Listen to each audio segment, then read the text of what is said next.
Fatemi capire perché non ho capito. Una tradizione contadina mandata in fumo prima ancora di accenderla? Da Roma, cari operatori della campagna, no good news to you. Lo Stato ci impone lo stop al classico del periodo, la bruciatura di sterpi, rovi e rami secchi perché inquinano. Una legge ad hoc per la terra dei fuochi, un punto nero denso di fumo dell'extraterritorialità dove la sovranità dello Stato centrale, dai tempi di Garibaldi, viene superata per la sua specialità de facto, ma mai de jure.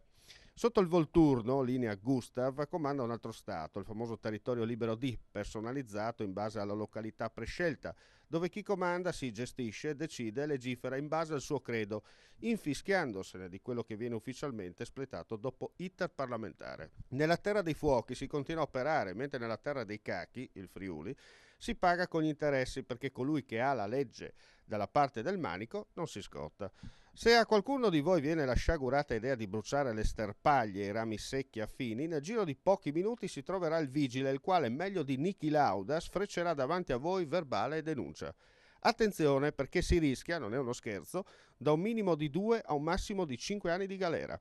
Una domanda al legislatore, da semplice cronista a cui il voyeurismo non si addice. Bruciare legna nel cortile o bruciarla nella stufa, il fumo sempre in aria va a finire, dunque si inquina, a breve ci impedirete di usare le stufe a legna? Aveva ragione Trilussa a scrivere che lo struzzo magna più del necessario perché se crede un alto funzionario. Siamo in Italia dove tutto è possibile e niente impossibile.